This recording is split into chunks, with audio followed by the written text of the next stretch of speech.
Ici Radio Courtoisie, la radio libre du pays réel et de la francophonie. Vous écoutez le libre journal de la résistance française, dirigé aujourd'hui par Emmanuel Ratier, assisté d'Henri Dubost, diffusé en direct mercredi 7 janvier 2015 de 18h à 21h.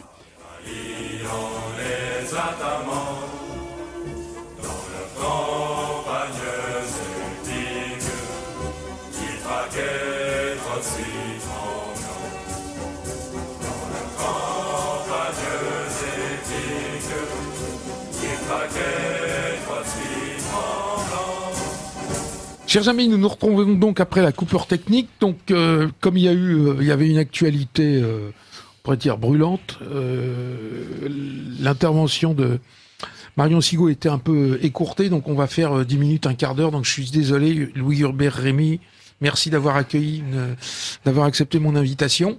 C'est moi qui vous remercie. Voilà, mais je suis désolé, on va Pas de problème. vous couper quelques minutes, mais je crois que vous connaissez déjà Marion Sigaud. Ah oui, depuis 3 ans. Voilà. Donc, je reçois donc ce soir, en seconde partie, Louis-Hubert Rémy, que je vais présenter un peu plus longuement, et Pierre Stader, qui est un peu multicard, d'ailleurs, qui viendra peut-être plus souvent, que j'avais invité la dernière fois, parce que c'est un analyste financier, mais également un connaisseur en matière théologique et religieuse. Voilà. Curieux. Voilà. Donc, Louis-Hubert Rémy est historien. Il a publié toute une série d'ouvrages.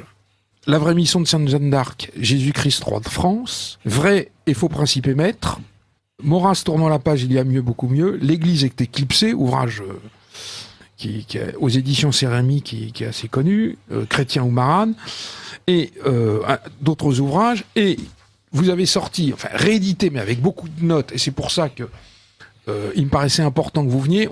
J'avais fait une émission il y a 6 mois à peu près, avec Pierre Hillard, et on avait abordé brièvement la question des lois noachides. D'accord.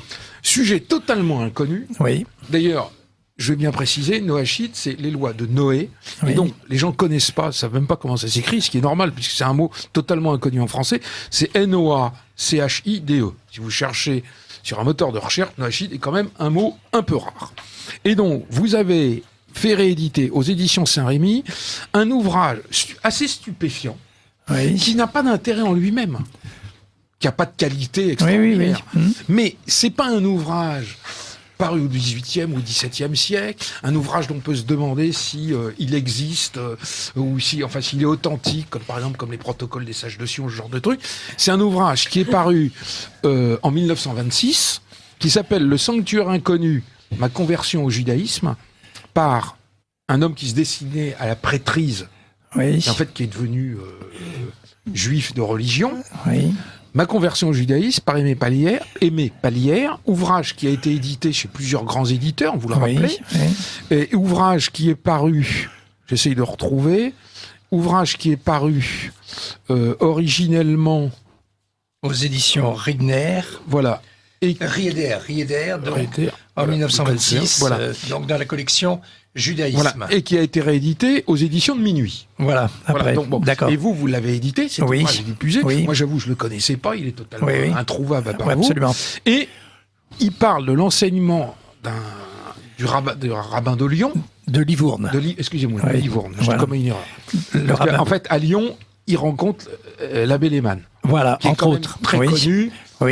Parce qu'il a beaucoup publié sur toute une série de questions religieuses, sur les rapports entre le judaïsme et le catholicisme, qui ont été réédités dans les années 80 par un certain nombre d'éditeurs et qui sont des livres vraiment importants. Ah bien, j'ai fait tout rééditer les abbés Lehmann. J'ai retrouvé tous leurs textes, y compris ceux qui ne sont pas dans la liste du Père Théotime de Saint-Just sur la biographie des abbés Lehmann. Et donc, ce sont des auteurs de premier ordre. Voilà. Et donc, il parle de l'enseignement du rabbin de Livourne qui s'appelle Élie Ben Moseg, qui a existé, il y a ses photos. Bien sûr. Non, mais on n'est pas dans les hauts-taxils. Voilà, absolument. Non, parce que c'est très particulier. Cette affaire est tellement provocatrice qu'on se demande si le livre existe réellement. Vous voyez. Et en fait, l'ouvrage, je le dis, réédité aux éditions de Minuit, donc par Monsieur Lindon, personnalité éminente, grand éditeur, en fait, etc. Toutes sortes de gens importants sont parlés de lui. Et vous avez mis toute une des préfaces, de nombreuses notes, etc. Et en fait, on peut dire que le secret de l'abbé, du rabbin, je m'y perds, du rabbin Elie Ben Amosai, en fait, c'est la religion noachide. Voilà. Et vous montrez vraiment de manière claire et ramassée la manière dont cette religion noachide, qui n'existe pas, oui, c'est une invention de la est une synagogue. invention pure et simple, Oui. mais qui, on pourrait dire, a fait des ravages dans l'Église catholique Récente, romaine, absolument. et qui est et qui fait pas du bruit, mais enfin qui se développe en particulier aux États-Unis. Oui. Et donc, avant de venir, justement, j'ai repris des ouvrages que j'avais en anglais sur ce genre de questions. Et donc, effectivement, les lois noachides ont été présentées au Congrès Voilà. En 1991 Oui. et ont été adoptées absolument. par le Congrès américain. Ouais. Donc c'est quelque chose qui n'est pas du tout que vous pouvez vérifier Qui n'est pas des neutre. recherches sur Internet. C'est pas une vision complotiste ni d'Emmanuel Absolument. Maratier ni Ouais, de Louis Méréville. absolument. C'est quelque chose qui existe. Oui. Alors, il faut que vous expliquiez ce que c'est la religion noachide. Bien. Je pense que je veux pas vous flatter, mais enfin, je pense que vous êtes le spécialiste français de la question. Oh, c'est beaucoup dire, quoi. Mais enfin, je m'y suis intéressé il y a une connais pas quarantaine d'autres. d'années. Il y a une quarantaine d'années, en tombant donc sur Le Sanctuaire inconnu, donc un livre qui m'a complètement bouleversé. Hein. Bon, après, j'en ai longuement parlé avec Pierre Hillard. Je lui ai fait découvrir d'ailleurs le livre de Rigner, Ne désespérons. Voilà, qui est un livre étonnant, que toute la tradition devrait avoir lu, où là, donc le secrétaire général du Congrès juif mondial explique leurs travaux pour le Concile Vatican II. Et en particulier, ils sont intervenus 14 fois pour demander qu'un certain nombre de choses se passent, et à chaque fois l'Église conciliaire s'est soumise à leurs demandes, et à tel point qu'il est étonné en disant que même Nostra Aetate n'a aucune référence dans toute l'histoire de l'Église, ni patristique, ni papale, ni rien du tout. C'est quelque chose de tout à fait nouveau, quoi. Bon, alors tout cela interroge, quoi. On avait déjà lu aussi dans Le Rhin se jette dans le Tibre, hein, les confidences, hein, donc de l'auteur qui rappelait Karl Rahner, qui rappelait que toutes les communautés juives du monde ont été interrogées avant le concile. Ce qui demande un secrétariat gigantesque dont on n'a jamais entendu parler. Bon, c'est raconté dans le livre. Vous pouvez, de toute façon, tous les livres que je vais citer, vous pouvez les trouver sur mon site, Les Amis du Christ Roi de France. Vous allez donc, vous faites sur Google Les Amis du Christ Roi de France. Vous verrez, il y a un moment sur la gauche, il y a marqué bibliothèque. ACRF, voilà. Et dans cette bibliothèque, j'ai mis à peu près 200 livres que j'ai mis en Word. Hein, c'est des milliers d'heures de travail. J'en ai fait plus de 570, mais j'ai pas pu tout mettre encore sur le site parce que je suis dépassé par tous mes travaux. Et donc, je cite tous les grands noms, tous les grands auteurs, et donc vous allez lire Le Rhin se jette dans le Tibre, et donc vous recherchez sans aucun problème, vous trouvez toutes ces références. Bon, il s'est passé quelque chose de très très important, quoi. Mais avant, j'aimerais bien préciser 2-3 petits points qui me paraissent essentiels pour comprendre dans le combat dans lequel nous sommes. Bon, le premier point, je voudrais qu'on ait aucun doute sur le fait que Dieu est le créateur de tout. Quand j'étais jeune, j'ai été professeur de mathématiques en première et seconde à Tougourt au Sahara, et je disais à mes élèves de seconde quand j'arrivais, les mathématiques sont la plus grande preuve de l'existence de Dieu. Pourquoi ? Parce que les mathématiques ont été créées en un instant. Il faut que tout soit créé tout de suite. Il n'y a pas d'évolution, on ne crée pas en plusieurs étapes. C'est créé en un instant. Bien. Il est exact qu'on trouve après dans le temps le chiffre 0, le chiffre pi, mais on découvre du créer, on ne crée pas. Et donc c'est une grande, et quand c'est créé, c'est instantané, définitif, c'est à l'échelon mondial, ce sont les mêmes mathématiques au Japon, aux États-Unis, en Russie, hein, ce sont les mêmes il y a 300 ans, il y a 500 ans, et aujourd'hui, etc., etc. Et quand Dieu crée, c'est définitif. Ça va nous servir pour la suite. La deuxième chose qu'il est important de bien préciser, en une minute, quand je rassemble, donc j'essaye d'intervenir très vite, c'est que Jésus-Christ est le Messie. Là, nous avons une preuve gigantesque, c'est le Saint-Suaire. Le Saint-Suaire, ou c'est un vrai, ou c'est un faux. Mais si c'est un faux, il y a un faussaire. Et ce faussaire est un type extraordinaire puisqu'il utilise une vingtaine de sciences qu'on ne découvrira que dans les siècles postérieurs. Et donc, s'il y a un faussaire, il y a un autre faussaire peut le faire. et on peut attendre très longtemps. Donc le Saint-Suaire est le vrai. Mais ce Saint-Suaire nous prêche, et nous prêche des choses très importantes. Il va y avoir une ostension du Saint-Suaire bientôt, et je conseille tout le monde de passer 1 heure à méditer devant le Saint-Suaire. Qu'est-ce que le Saint-Suaire nous prêche? Le Saint-Suaire nous prêche la divinité, parce que nous avons la résurrection devant nous. Nous prêche la rédemption, donc nous prêche le péché originel, et nous prêche donc la gravité du péché par rapport à un Dieu. Le Saint-Suaire nous prêche la Trinité, ce qui va nous manquer tout à l'heure avec Ben Amozeg. Et le Saint-Suaire nous prêche la paix et la joie et la tranquillité et l'ordre. Mais une paix extraordinaire se dégage du Saint-Suaire. C'est le deuxième point sur lequel on va s'appuyer. Parce que donc on va essayer de nous monter ce qu'on va appeler la religion universelle. Vous avez devant vous un exemplaire du livre Israël et l'humanité de 1914. Dès la première couverture, il est marqué « Étude sur le problème de la religion universelle et sa solution ». Voilà donc un projet important. Bien. Troisième chose sur un ouvrage du rabbin Ben Amozeg. Voilà, c'est la première édition du rabbin Ben Amozeg. Dans les éditions postérieures, la seconde était en 1961, juste avant le concile. On a supprimé cette phrase. Dans l'édition 1980, pareil, etc. Mais je voudrais m'appuyer sur un troisième point, qui est absolument fondamental. Dieu est Messie. Jésus est le Messie. Et donc le grand problème... Petite anecdote, j'ai passé 8 jours chez Mel Gibson à New York, invité par Mel parce que je suis très connu en Amérique pour avoir été avec le marquis de la Franquerie visiter le cardinal Siri et avoir eu la preuve que le cardinal Siri avait été élu pape. Ça serait trop long à raconter, mais ça mériterait d'être raconté parce que ça s'est passé comme ça. Et j'étais avec la Franquerie donc à cela. Bien. Et quand on a passé donc une semaine complète avec Mel, avec une 50aine de personnes, et le vendredi, donc à la fin de notre séjour, quelqu'un m'a attaqué dès le matin parce que dans ces discussions, nous étions là avec mon ami Philippe Boursier de Carbon, qui est mon ami de toujours, avec qui j'ai toujours tout fait. Me servait d'interprète. Et j'étais obligé d'être très rapide, très précis. Et à la fin, le frère Elie, qui était en face de moi, m'attaque le matin en me disant « Vous êtes antisémite ». Je lui réponds « Moi, antisémite ». J'adore un juif crucifié. Je vénère sa mère juive. Je suis dans une église dont les 12 piliers sont juifs. Les catholiques ne sont pas antisémites. Mais par contre, la vraie question, est-ce que Jésus est le Messie ? Et moi, frère Elie, répondez-moi, est-ce que Jésus est le Messie? Il m'a dit oui. Et à ce moment-là, la discussion s'est arrêtée. Tout le problème tourne autour de Jésus, ne tourne pas autour donc de nous. Et donc, notre Seigneur Jésus-Christ a donc construit, a été à l'origine de la religion catholique. La religion catholique est quelque chose d'unique. Moi qui voyage un peu dans le monde entier, j'ai vécu donc avec un certain nombre de civilisations et j'ai pu voir de près un certain nombre de choses. Il n'y a que dans la religion catholique qu'il y a des miracles. Il y a tellement de miracles. Vous en parlez d'ailleurs dans... Voilà, j'en dis un mot parce que vous n'avez pas... Il y a tellement de miracles que vous avez des ex-voto partout.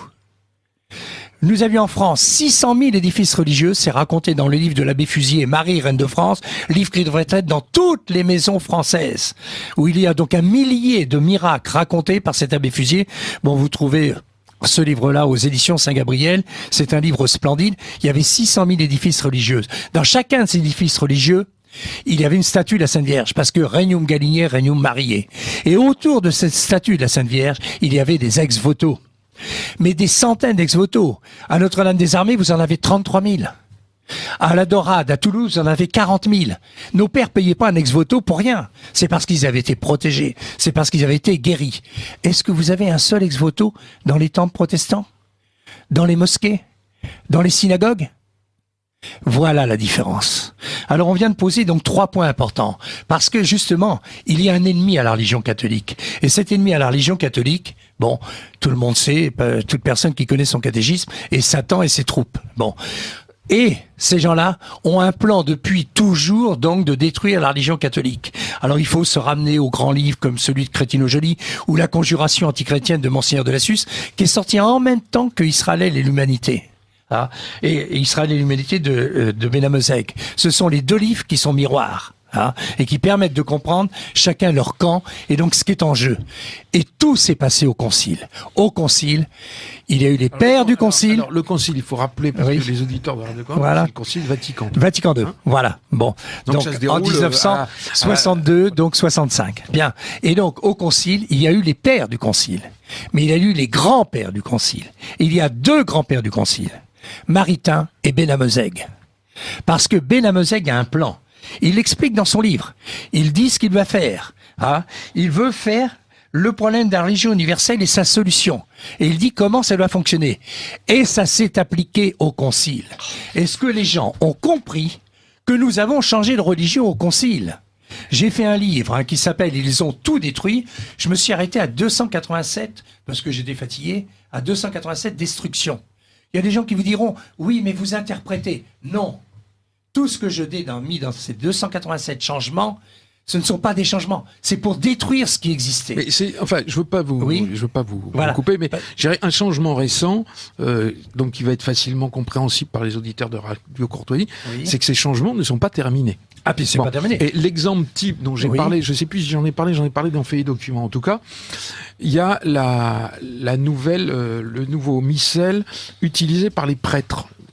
Pierre Stader, vous allez me dire, il s'appelle, non, mais il y a un nom latin pour l'utiliser. C'est le missel Romanum. Non. Le bréviaire, oui, le bréviaire. Non, c'est pas vrai. Non, c'est le. C'est l'équivalent. Oui, mais il y a un terme. Donc j'en ai parlé. Et donc, tout dernièrement, je tombe dans un article de La Croix.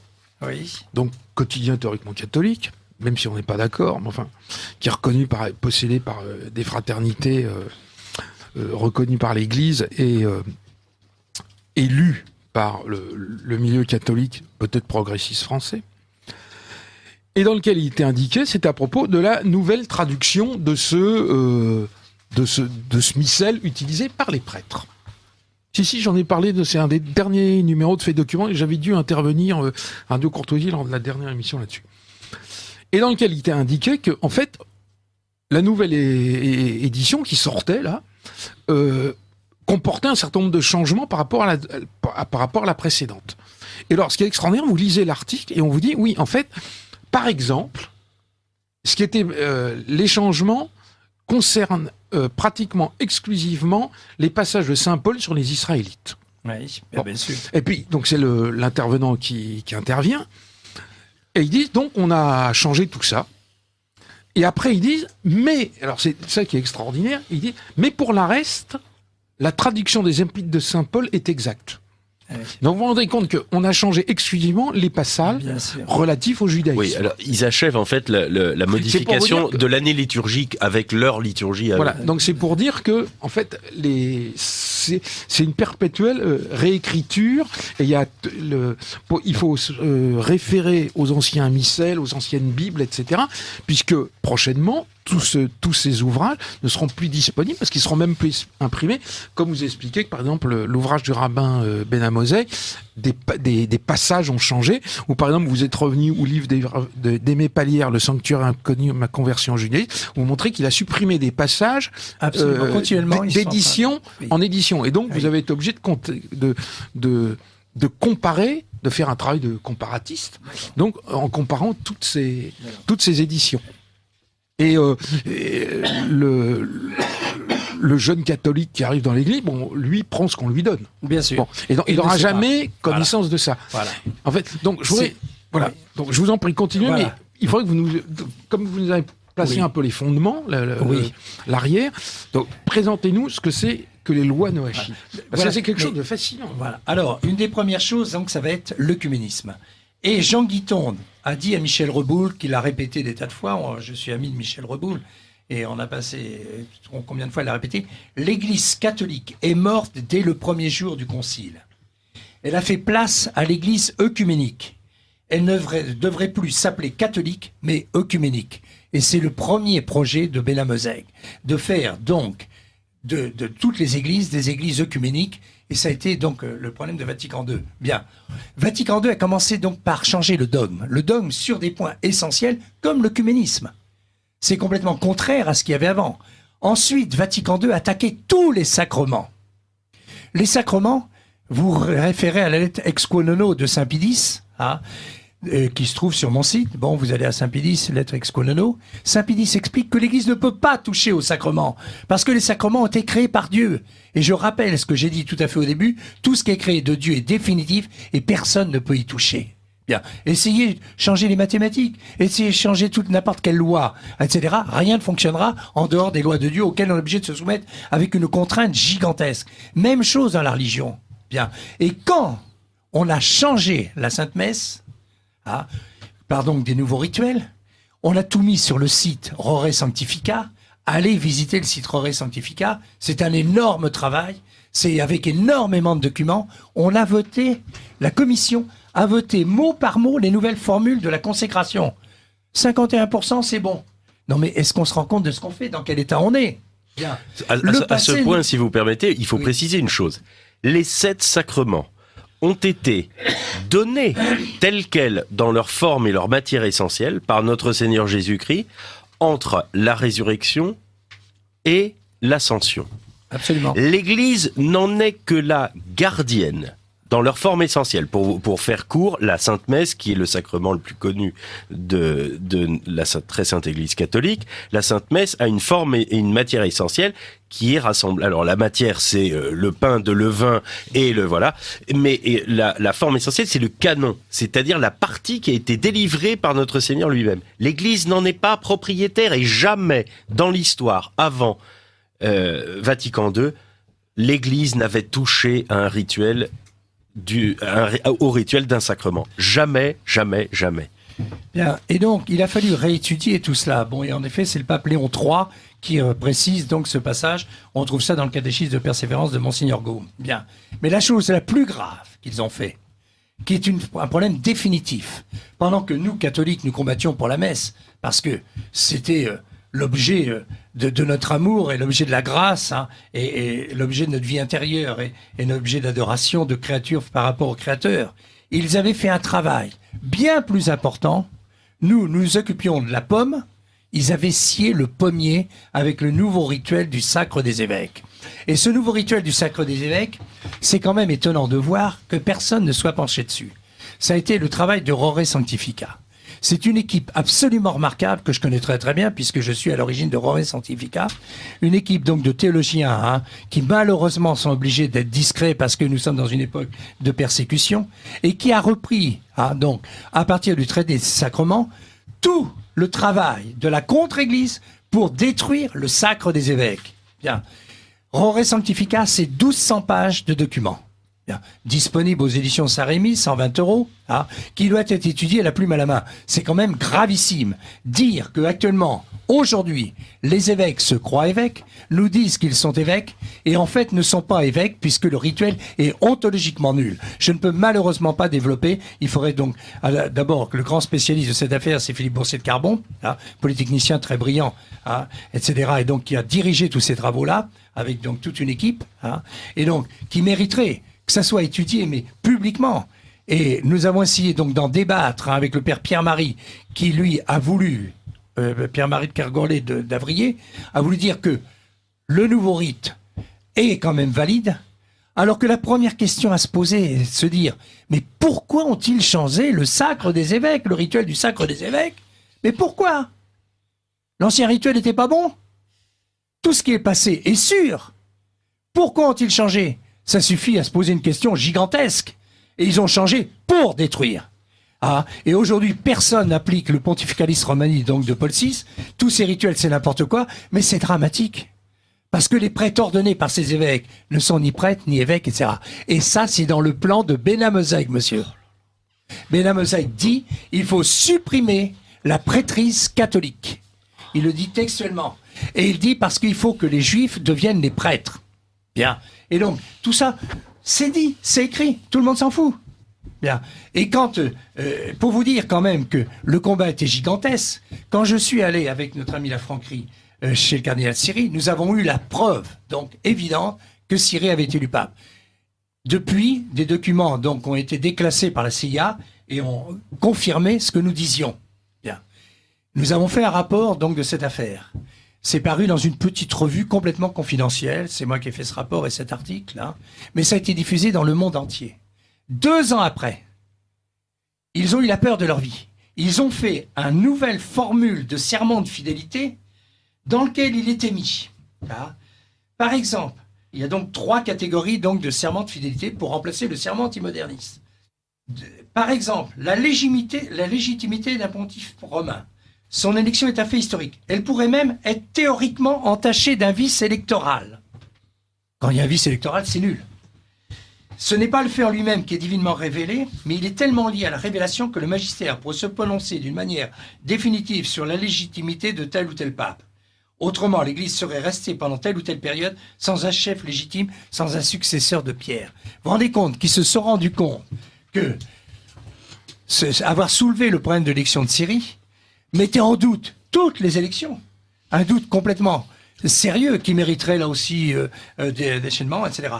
Et donc, ça, c'est encore un des fruits donc, de Vatican II et un des fruits du plan de Benhamezeg.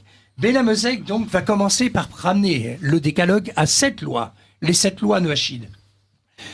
C'est une invention, c'est très précis, c'est une invention de la synagogue. Ça n'a rien à voir avec la Bible. C'est essentiellement dans le traité du Talmud, Sanhédrin 56a et 56b.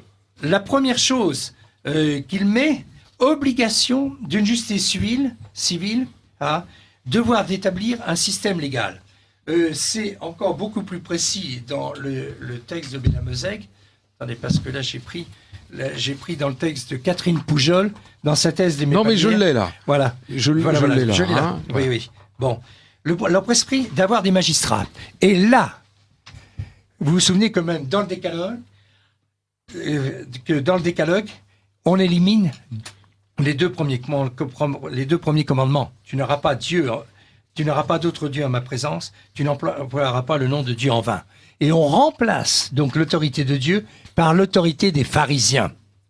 Et donc, dans mon livre, je mets en annexe tout un texte qui était sur rétablir l'autorité des pharisiens. Oui, alors vous appuyez dans cet ouvrage, dont je vais rappeler le nom parce qu'il y a plusieurs auditeurs qui nous le demandent. Donc il s'appelle Le Sanctuaire inconnu, ma conversion au judaïsme par Aimé Pallière 1926, qui en fait c'est un livre qui est donc paru, que vous avez réédité, avec une introduction et des notes de vous, et donc le second titre de l'ouvrage, c'est La religion noachide, l'enseignement d'Élie Benhamezeg. Voilà. Donc c'est paru aux éditions Saint-Rémy. Donc vous le trouvez en allant sur un site internet, en tapant saintrémy.fr. C'est le plus simple pour trouver ce. Mais je préférais qu'il commande aux ACRF parce que ça permet de gagner quelques sous quand même. Alors à ce moment-là, j'en ai besoin, comme tout le monde. Alors, aux ACRF. ACRF. Boîte postale 2, 44 140, donc Aigrefeuille. Alors répétez, parce que ce sera plus simple. ACRF, boîte postale 2, mais vous allez sur le site ACRF et vous avez donc tous les éléments. Il faut redire ce que signifie ACRF. ACRF, c'est les Amis du Christ Roi de France, voilà, tout simplement. Oui, voilà. Et oui. Bien. Et donc, ce problème des pharisiens est un problème essentiel. Oui, alors excusez-moi, parce que je voulais avoir. C'est parce que vous fondez. Parce qu'en plus, c'est pour ça que je le dis que c'est important. Vous fondez. En fait, vous reprenez des textes qui ont été publiés par une historienne. Oui. Un historien, même si c'est une femme, qui s'appelle Catherine Poujol, et donc qui a fait une thèse de doctorat, justement, sur Aimé Pallière. Oui. Donc, qui s'appelle Aimé Pallière 1868-1949, un chrétien dans le judaïsme. D'accord. Et où vous insistez bien, parce qu'il y a tout un passage qu'elle a développé en étudiant la revue Sens, etc., sur ce que c'est que les pharisiens et le pharisaïsme. Voilà. Où elle défend une réhabilitation des pharisiens. D'accord. Et vous parlez également d'autres textes à propos des pharisiens, évidemment qu'on connaît tous, puisque les pharisiens sont cités dans les évangiles, en particulier au moment de Et ce sont les ennemis particuliers de notre Seigneur Jésus-Christ qui combattra et qui aura un passage terrible, puisqu'il dit « Le Père dont vous êtes issus, c'est le diable, et qui osera dire... Qui de vous me convaincra de péché ? Il n'y a qu'un Dieu qui peut dire cette parole-là. Et là, il prouve bien sûr sa divinité aux têtes de ces pharisiens qui comprennent. En fait, ce que vous dites, c'est ont été pris le décalogue, mais en fait, on a d'une certaine manière universalisé le décalogue. Voilà, mais on supprime. En supprimant. Justement, tu n'auras pas d'autre Dieu en ma présence. Ça veut dire que ces systèmes, comme c'est un système minimal, on peut dire qu'à la limite, Dieu n'a plus d'importance dans ce système. Et donc une importance violente des pharisiens. Si vous permettez, je voudrais ajouter une petite chose pour préciser un Pierre peu Stader. les sources du noachisme. Comme l'a très bien dit Monsieur Rémy, ce sont les premières apparitions de ce qu'on va appeler ensuite le noachisme. On les trouve dans le Talmud. Aux archives de philosophie, qui est une revue universitaire très sérieuse, en 2011, c'est le tome 4 du volume 74, est paru un article de David Lemler, Lemler, qui s'appelle « Noachisme et philosophie ». J'en conseille la lecture, c'est un article donc assez récent, 2011, parce qu'il fait cette généalogie où il montre en particulier que Spinoza s'est intéressé à Maïmonide, qui lui-même sortait du Talmud, c'est cette loi noahide ou noachide, car on l'écrit aussi sans le C. Et donc, il faut bien comprendre que le Talmud est postérieur à notre Seigneur. Quand on parle des Israélites d'aujourd'hui, il faut que les catholiques aujourd'hui comprennent que... Enfin, les deux Talmuds. Oui, Ils sont tous les deux postérieurs. Ils sont tous les deux postérieurs. Babylone et Alexandrie. Et Jérusalem. Mais ce qu'il faut comprendre, ce que les catholiques comprennent, c'est que les Israélites auxquels nous que nous avons à côtoyer aujourd'hui, ne pratiquent pas la religion d'avant notre Seigneur. C'est une nouvelle religion. Cette religion qui était pratiquée d'ailleurs par notre Seigneur lui-même, par Saint Joachim, par Sainte Anne, par la Sainte Vierge, par Gamaliel, celui qui a enseigné à mon saint patron, et à Saint Paul, cette religion a été abolie et s'est recréée là-dessus, avec une prépondérance du Talmud au détriment de la Torah, c'est-à-dire des livres saints et de l'Ancien Testament, tout un corpus qui est totalement différent. C'est à partir de là, je crois que c'est les éléments du Talmud sur lesquels se fonde Élie Ben Amozeg et avant lui Maïmonide et repéré par Spinoza. Je crois que c'est 2e siècle, c'est le tout début de la construction talmudique. C'est même plutôt 3e siècle. Fin 2e, 3e siècle. En fait, ça s'est écrit pendant, puis il y a une synthèse qui a été faite. Il y a des compilations et il rajoute des commentaires sur les commentaires. Ça s'étale au minimum entre le 2e et le 4e siècle. Bien sûr. Et je voudrais rappeler par souci pratique, parce que beaucoup de gens saisissent mal un peu tout ça. Il y a en fait, c'est très très rapide, il y a en fait 2 traditions. Il y a une vraie tradition, une vraie Kabbale, qui est la Kabbale qui se poursuit jusqu'à notre Seigneur. Cette Kabbale, la Torah ou la loi mosaïque, a été donnée par Dieu à Moïse sur le mont Sinaï en 1280 avant notre Seigneur Jésus-Christ. Il y a la primordiale, la patriarcale, et il y a la mosaïque. Ensuite, il y a la fausse tradition, la fausse Kabbale, qui est postérieure à notre Seigneur, qui est pharisaïque, ceux qui ont refusé de reconnaître sciemment, en toute connaissance de cause, notre Seigneur Jésus-Christ comme étant le Messie, pour lequel ils avaient été préparés. C'est eux qui devaient l'accueillir. C'est eux qui devaient préparer les voies royales à la reconnaissance solennelle. Les mots me manquent, et qu'ils ne l'ont pas fait.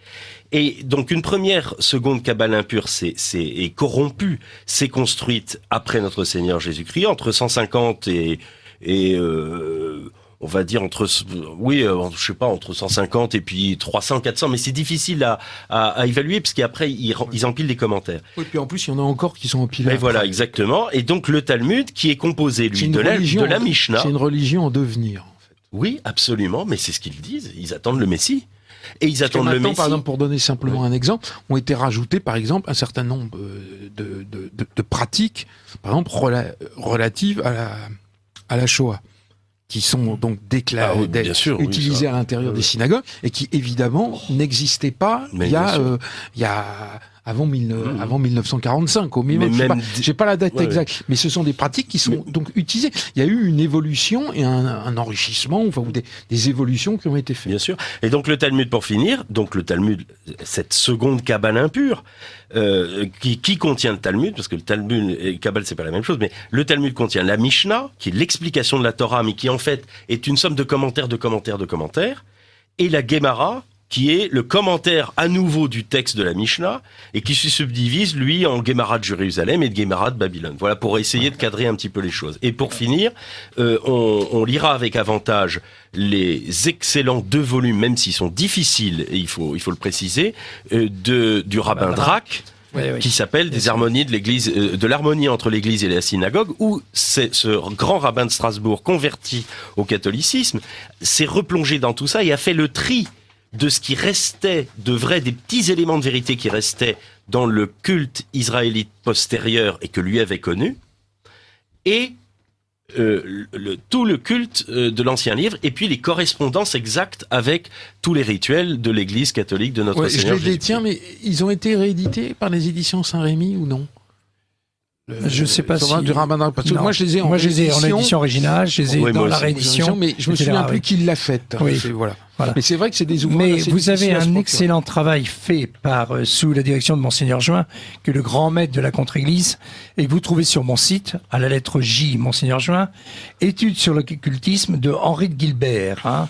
Qui était un des collaborateurs de la Revue internationale des sociétés secrètes. Le dernier grand effort de l'Église catholique en France, et qui n'était pas gallicane et pas janséniste, le dernier grand effort des plus puissants intellectuels et scientifiques pour avoir combattu tout ce qui était les ennemis de notre Seigneur et de son Église. Voilà. Et j'ai la thèse de Monsieur Klein, thèse aux hautes études, qui est faite pour démontrer en 1800 pages, non, peut-être pas 1800, mais enfin, c'est pour démontrer que Monseigneur Juin est un horrible monsieur, parce qu'il aurait été anti-franc-maçon et alors que Monseigneur Juin est un défenseur de l'Église. Sa cause de canonisation est engagée à Rome, mais bien sûr, on ne sortira pas, Et donc, il avait deux parties, la Ris Rose, la Revue internationale des sociétés secrètes, la Ris Grise et la Ris Rose, et la Ris Rose était dirigée par Henri de Gilbert, qui est un grand spécialiste, et vous allez donc sur mon site, vous trouver donc toute cette histoire, Talmud, Kabbale, etc. Tout, quoi. La Ris Rose étant consacrée à l'occultisme et la Ris Grise consacrée à l'aspect plus théologique, plus terre à terre. Mais revenons à notre ami Palière, parce que Palière est le personnage clé dans cette affaire. Or, Palière va faire ce que va faire Vatican II, une apostasie. Et ça, c'est raconté, donc il raconte, mais il le raconte accompagné d'un détail très très important. Certaines forces avaient agi en moi. Et 3 fois dans son livre, et là malheureusement Madame Poujol n'en parlera pas, parce que ça ce sont des dimensions qui manquent donc à l'université, qui est limitée mais qui ne manque pas à un catholique, c'est certaines forces donc qui ont amené Palière à prendre des décisions, dont la première, et voici tout à coup, ce voile se déchira. Crois-tu à la présence réelle dans le sacrement tel que l'Église te l'enseigne, me demandai-je. Et avec une implacable lucidité, je dus répondre non, je n'y crois pas. Crois-tu à l'incarnation à l'édifice du Christ? Non, je n'y croirai pas davantage. J'éprouvais à cette minute-là une impression de vide absolu. Voilà l'homme qui va nous enseigner. Et l'homme qui va vouloir faire de nous des noachides. Parce que la religion noachide est surtout faite pour les catholiques. Et la chose première pour être donc de rentrer dans la religion noachide, et malheureusement, c'est un peu Vatican II, c'est d'apostasier. Et apostasie sur des points importants. Et là, je vous renvoie à ma brochure « L'Église est éclipsée », où je rappelle à quel moment s'est faite l'éclipse, le 26 octobre 1963, et je m'appuie sur la lettre de l'abbé Berthaud, qui a été le théologien de Monseigneur Lefebvre, et qui explique d'une façon dramatique ce qui s'est passé au Concile quand ils ont voulu évincer la Sainte Vierge Marie. Et ce jour-là, il y a eu une apostasie des 2500 évêques. Bon, la religion est connue. Moi, je suis de ceux qui croient et font ce qui a toujours été cru et fait. Le passé ne pose aucun problème. Ce qui pose problème, c'est les nouveautés. Et il y a tellement de nouveautés douteuses, qu'il n'y a qu'une seule solution, c'est rejeter toutes les nouveautés. Il est impossible, donc, d'être à la fois catholique et conciliaire. Vous devenez, à ce moment-là, marane. Et donc, vous devenez un homme double et vous ne serez plus jamais catholique. C'est la première chose fondamentale donc de cette épreuve. Et donc, apostasie, marane, bien, ça va continuer. Parce qu'au contact donc de Bélamezeg va lui demander donc de prêcher que Jésus-Christ n'est pas le Messie. C'est la seule chose qui les intéresse. Et donc, je donne le texte, vous regarderez tout cela, que donc, Messie, Jésus, prophète, oui, pourquoi pas? Mais non, monsieur, Jésus est Dieu, Fils de Dieu.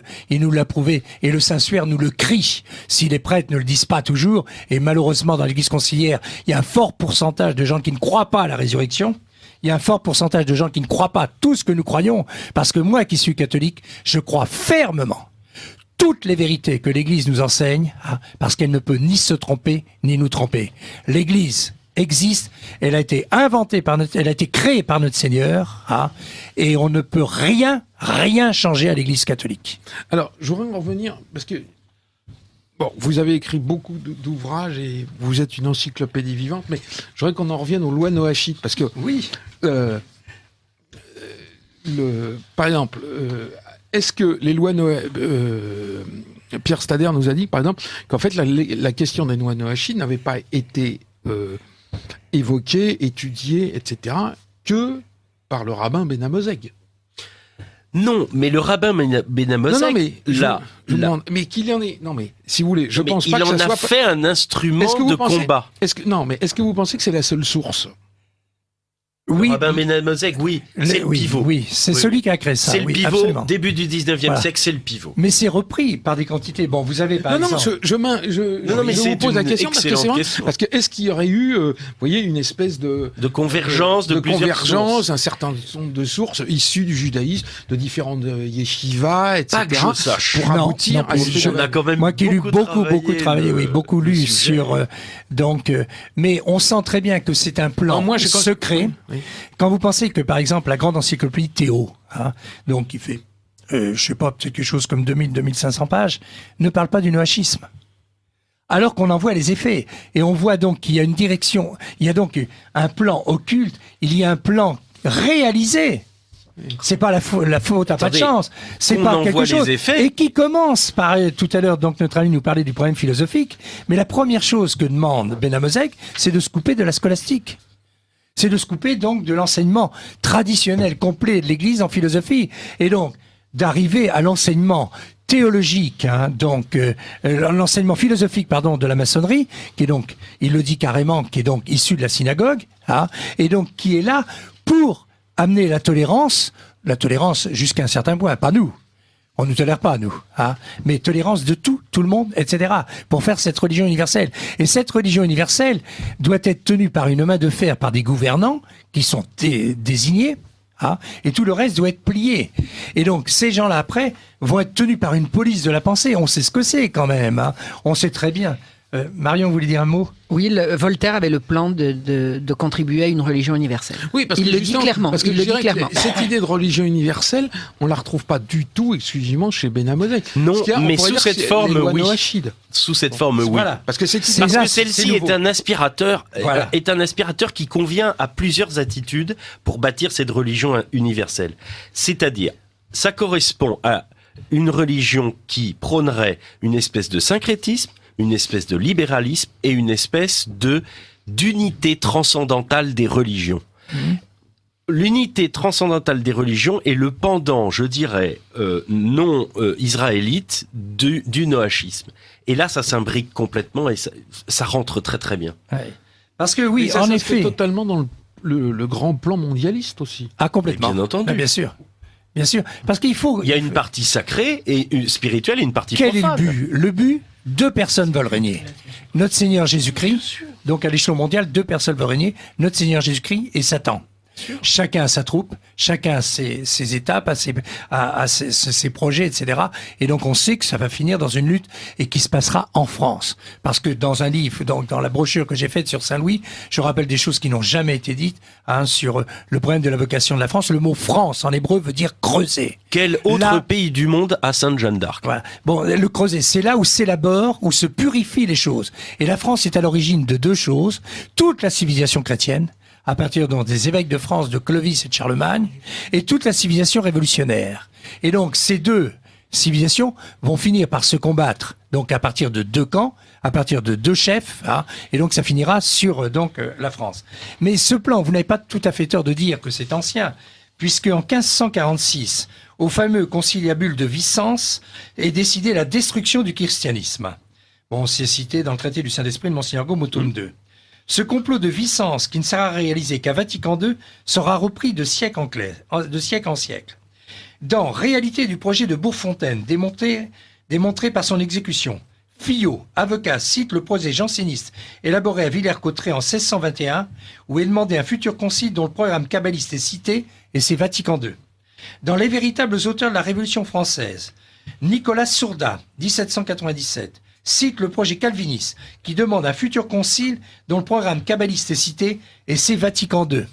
Dans Glorieux Centenaire, 1889, Monde nouveau, nouveaux cieux, nouvelle terre, le chanoine Rocca, kabbaliste, demande un futur concile dont le programme kabbaliste est cité, et c'est Vatican II.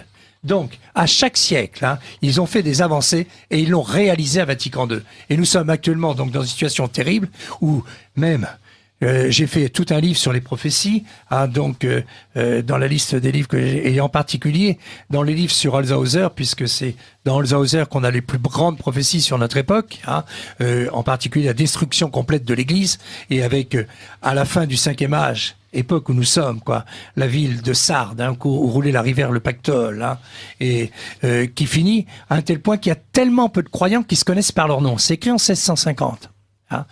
Tellement peu de croyants qui se connaissent par leur nom. Et croyant, celui qui croit en tout. Et en France, il y a non seulement être catholique, mais être français, c'est-à-dire croire à la vocation et à la mission de la France. La vocation et la mission de la France, c'est pas n'importe quoi.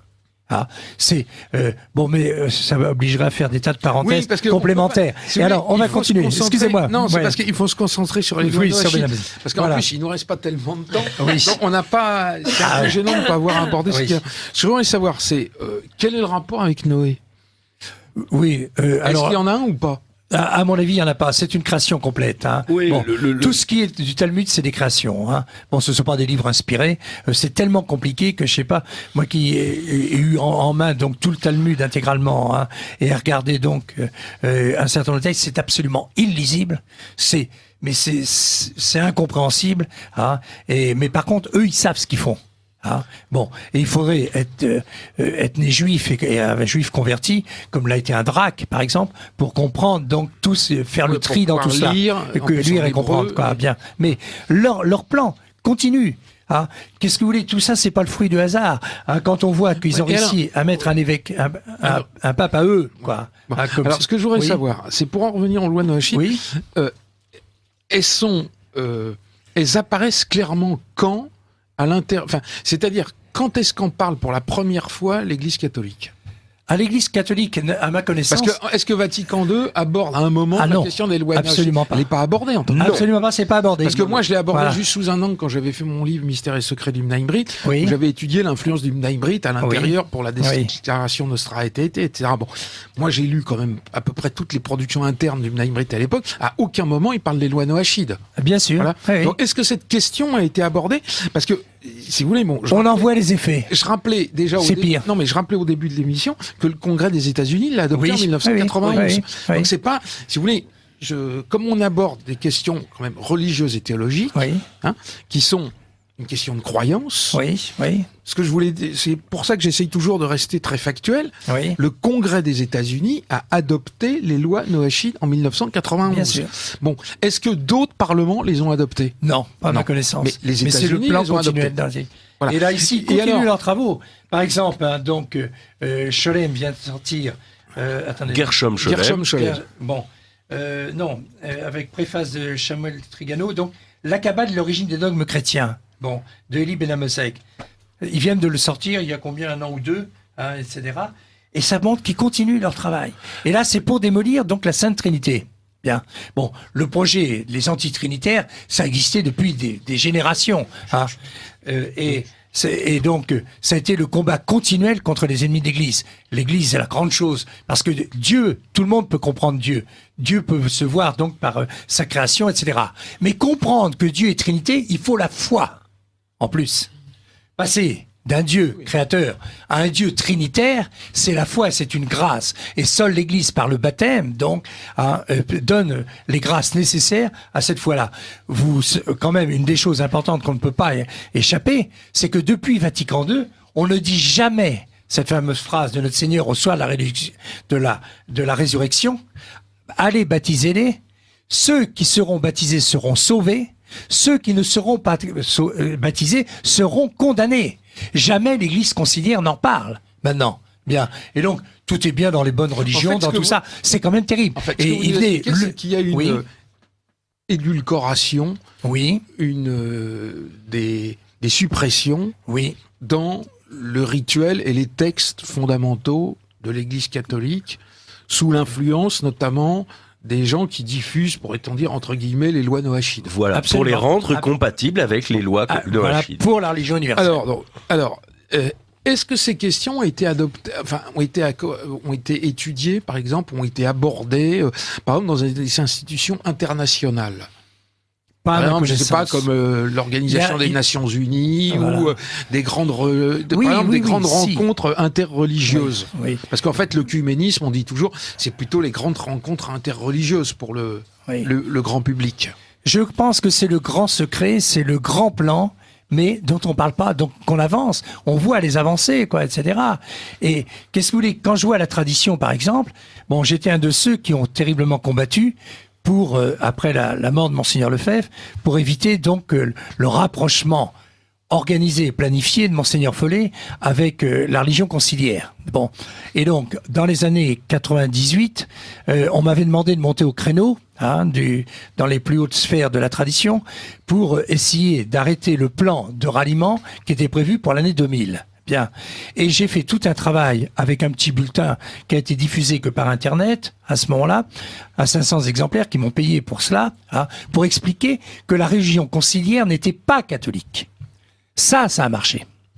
Mais après, quand j'ai essayé d'expliquer que la religion conciliaire n'est pas l'Église catholique, ce qui est obligatoirement évident, moi, je vois le colloque qui va encore se faire dans quelques jours à Paris, sur par le congrès Sicileno, sur les rénovations de Saint-Pie X et la révolution de Vatican II.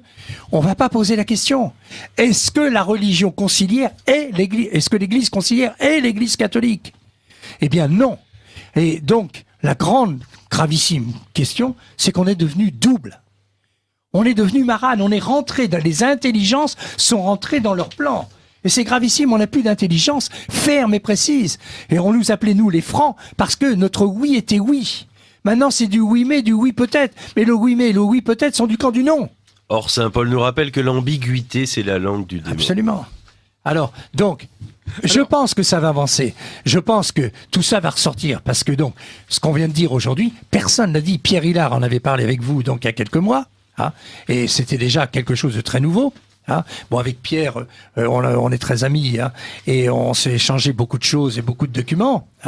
Et donc, ça mériterait que des clercs se penchent sérieusement sur cette affaire et dénoncent tout ça. On a les documents, on a tout. Moi, j'ai fait ce que j'ai pu avec mes petits moyens. Petite parenthèse, oui. J'ai calculé que au plan universitaire, maintenant que les lois noachides sont compatibles avec toutes les grandes religions, grandes ou moins grandes d'ailleurs, sur la surface de la planète. Au plan universitaire, rien qu'en France, entre 2000 et 2011, j'ai compté, mais très rapidement, il y a quelques jours, 17 articles dans des revues très sérieuses, dans les archives juives, les archives philosophiques, toute la revue qui fait la thésaurisation, enfin la collation de tous les écrits spinozistes, etc. C'est dans l'université française 17 articles en moins de 10 ans. Donc maintenant, ils en parlent. Voilà. Ils donnent, je vous donnais le titre de cet article, Noachisme et philosophie de David Lemler, que je vous ai d'ailleurs donné. Voilà, c'est public. Maintenant, on est à la manœuvre, on est sur des choses ouvertes.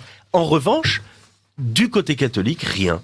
Silence radio. Alors, on va bientôt être obligé d'arrêter parce que j'ai encore un invité, mais on a tout un ensemble de questions. Alors, je vais essayer de vous en poser quelques-unes, Louis Rémy. Alors, on a toute une série de questions. Je vous les passerai parce que pour les gens qui sont intervenus, parce que c'est assez complexe d'en parler, parce qu'il y a des questions sur la consacration de la Russie, des questions sur il y a des miracles également chez les bouddhistes, le schisme de 1054, etc., les abbés Lehmann. Enfin, on a toutes sortes de questions sur votre intervention ce soir. Alors, je voudrais surtout rappeler, parce que vous avez bien compris, chers amis auditeurs de Radio Courtoisie, que Louis Rémy est un véritable puits de science et que malheureusement, je pouvais pas lui laisser 3 heures. Je suis navré, ni même 6 heures, ni même vous pourriez donner un vrai cours de catéchisme pendant des années en direct de Radio Courtoisie, en raison de vous êtes venu avec au moins une dizaine d'ouvrages, des centaines de photocopies, enfin bon. Je voudrais surtout rappeler, parce que c'est vraiment important, que vous avez publié donc La religion noachide, l'enseignement d'Eli Ben Amosei. Je rappelle que noachide, c'est Noachide. Je suppose que beaucoup d'auditeurs de Radio Courtoisie n'ont jamais entendu parler de la religion noachide, qui est pourtant un sujet, moi, qui m'intéresse, mais bon, je m'intéresse à beaucoup de sujets, mais je connais pas, et je pense que réellement, vous êtes le grand spécialiste français de la question, d'autant que d'après ce que vous avez écrit, en fait, cet enseignement a été poussé par un Français catholique qui se destinait d'ailleurs à la prêtrise et qui s'est converti au judaïsme. Donc il a publié un ouvrage que vous avez réédité, mais vous avez comparé les différentes éditions. Vous avez rajouté des notes, une introduction. Vous avez étudié justement. Enfin, c'est incroyable que vous ayez même trouvé qu'il y avait eu un doctorat consacré à Aimé Pallière, dont moi j'avais jamais entendu parler. Celui Catherine Pujol. Oui. Et, c'est quand même extraordinaire. Elle a fait un bon travail, oui. Qui a eu un ouvrage, enfin un doctorat en histoire contemporaine. Et c'est pas apparu il y a longtemps, c'est en 2003, si mes souvenirs sont exacts. Bon, vous avez retrouvé toutes sortes de documents, vous citez ce développement des lois d'Achille. Donc, ce que je peux dire aux auditeurs de Radio Courtoisie, c'est de se plonger dans vos ouvrages, qui sont très divers, et d'aller sur le site que vous animez. Parce que vous avez dit que vous avez mis plusieurs centaines d'ouvrages en ligne sur toute la question.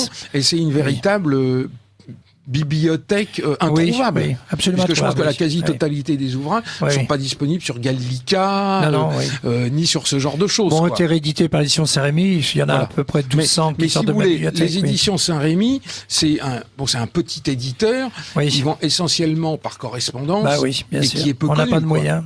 Voilà. Il en vend quand même beaucoup. Mais qui est quand même peu... Sur mon site, j'ai à peu près 30 000 visiteurs par semaine. Dans le monde entier. On peut mentionner aussi la bibliothèque en ligne qui est excellente et qui s'appelle la bibliothèque Saint-Libert, qui est un travail remarquable de numérisation. Il y a aussi plusieurs centaines de livres de très grande qualité et qui sont donc en accès gratuit. Bien sûr. Voilà, donc ces livres peuvent être téléchargés, imprimés et lus. Donc en fait, là, on pourrait dire que la matière est là et il suffit de faire l'effort intellectuel de se plonger à l'intérieur. Parce que c'est juste une petite partie. Je sais pas. C'est même pas les lois noachides. C'est même pas le millième de. J'ai 40 000 livres dans ma bibliothèque. De votre site, oui, mais 40 000 livres spécialisés sur ces questions. Qui ont été lus. Pas intégralement, certains, les dictionnaires, etc. Mais c'est un gros travail. 50 ans de travail, oui. Voilà. Donc, il faut que vous nous donniez l'adresse de votre site. Je dirais que c'est le principal. Bon, vous faites simplement sur Google les Amis du Christ au Roi de France et vous tombez dessus automatiquement. Amis du Christ au Roi de France. Voilà. Parce que je suis un passionné donc de deux autres thèmes, la vocation et la mission de la France, mais là faut en parler des heures et passionné aussi de l'école antilibérale. J'ai passé ma vie à rechercher tous ces auteurs, je les ai retrouvés. Je suis le seul à avoir fait ce travail parce qu'il faut à la fois du temps, de l'argent, etc. et tout. Et donc j'ai pu faire un travail colossal à partir de ces auteurs antilibéraux. J'ai à peu près 2000 livres d'auteurs antilibéraux, les originaux. Voilà. Alors, je rappelle donc j'ai rappelé également votre adresse parce que vous, pour les auditeurs qui n'auraient pas Internet, donc c'est ACRF, boîte postale 2, 44 140 Aigrefeuille. Et donc là, vous pouvez envoyer la liste des ouvrages que vous diffusez, etc. Mais je dirais que le plus important, c'est d'aller dans un moteur de recherche pour trouver votre site. Et il faudrait, Pierre Stader, que vous nous donniez la bibliothèque, l'autre bibliothèque en ligne importante. Alors, c'est la bibliothèque, on tape bibliothèque Saint-Libert. Saint-Libert, S-A-I-N-T, Libert, L-I-B-E, accent grave, R-E, sur un moteur de recherche, Google ou un autre moins surveillé, comme Search ou comme Xquick. Voilà. Alors, par ailleurs, où est-ce qu'on peut trouver vos... Alors, on peut commander les ouvrages à ACRF. Tout à fait. Donc ACRF, boîte postale 2, 44 140, Aigrefeuille. Et on peut trouver donc en fait à la librairie Duquesne. Librairie Duquesne. Voilà. Bon, je vais passer les voir demain ou après-demain. Est-ce qu'on peut les trouver à la librairie Notre-Dame de France également? Quelques-uns. Pas tous. Je suis quand même un petit peu sulfureux pour eux. Je ne sais pas. Donc voilà. Alors je précise parce que c'est trop compliqué. Moi, j'ai surtout des livres d'occasion que vous n'êtes pas malheureusement à la librairie Facta parce que c'est pas très facile pour les contacts avec. Je peux pas gérer autant de choses. Mais enfin, je ne peux puis même si vous n'avez pas pas parlé suffisamment longtemps, mais j'espère vous réinviter. De toute façon, je pense que vous avez convaincu les auditeurs que vous êtes un pu de science et de religion catholique, et que donc ils ont la chance, avec votre site, avec vos ouvrages, je dirais en particulier votre site, où vous avez mis en accès libre des centaines d'ouvrages strictement introuvables de grande qualité, que les gens, il suffit de plonger dedans. Lisez en particulier le sur Dorman, D-O-R-M-A-2-N, l'étrange théologie de Jean-Paul II, et là vous rendrez compte qu'il est impossible que l'Église conciliaire puisse être appelée Église catholique. Lisez la conjuration antichrétienne de Monseigneur de Lassus. Voilà, j'ai mis 40 ans pour faire connaître ça, parce que je suis à l'origine de toutes ces découvertes, hein, et donc maintenant ça commence à être connu, y compris l'abbé de Cacré qui a découvert ça avant de partir, hein, mais par contre il n'a pas appliqué, parce que quand on lit la conjuration antichrétienne, eh bien on peut pas dire que ces gens conciliaires soient des catholiques, c'est impossible. Voilà. Bon, allez. Donc, je rappelle, ACRF dans un moteur de recherche. Ici Radio Courtoisie, la radio libre du pays réel et de la francophonie. Vous venez d'entendre le libre journal de la Résistance française, dirigé aujourd'hui par Emmanuel Ratier, assisté d'Henri Dubost, diffusé en direct mercredi 7 janvier 2015 de 18h à 21h.